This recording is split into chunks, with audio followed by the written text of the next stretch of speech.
Ohio's Attorney General proposing more stringent standards for issuing no-knock warrants. He says the tragic shooting of Breonna Taylor in Louisville spurred him to want to put some more rules in place. Police there were executing a no-knock warrant, but officers say they did not serve it as a no-knock warrant and that they announced themselves at the door the night Taylor was killed. Our 5 on your side, investigator Joe Paganakis is going in depth now on this proposal. Joe, some feel like they were left out of this conversation altogether this time around. Well, Ohio Attorney General Dave Yost, working with Cuyahoga County Prosecutor Michael O'Malley and prosecutors statewide in coming up with these proposed changes. But the Ohio NAACP says, sadly, so far, it's been left out of the process.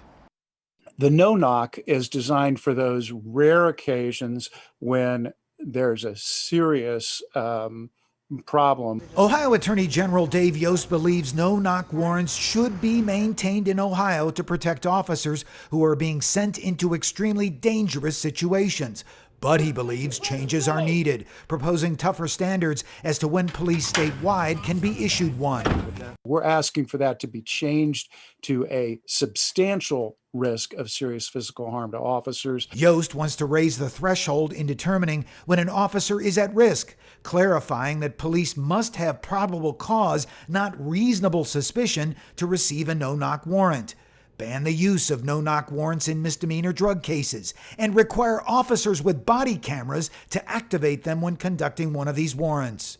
The officers making the entry are required to wear them and to activate them upon entry. We are in no form are we in support of no-knock as an organization. The Ohio Conference of the NAACP is calling for a ban on no-knock warrants statewide and nationwide, and is disappointed it has so far not been part of the process in restricting their use.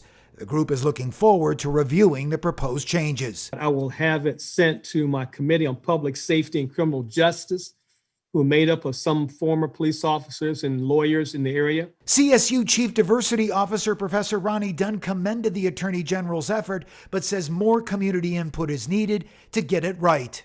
Brings us to these larger problems we're having nationally relative to policing.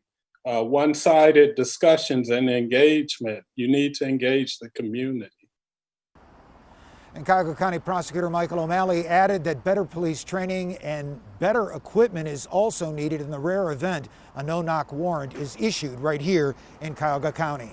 So, Joe, when does the state's Attorney General hope lawmakers will actually consider his proposal? Well, Courtney, the AG hopes to have it ready for the legislature for this fall. However, the Ohio NAACP hopes the Attorney General will wait until after the first of the year so we can have some input in this process. Joe Paganakis reporting for us live tonight. Thanks so much, Joe.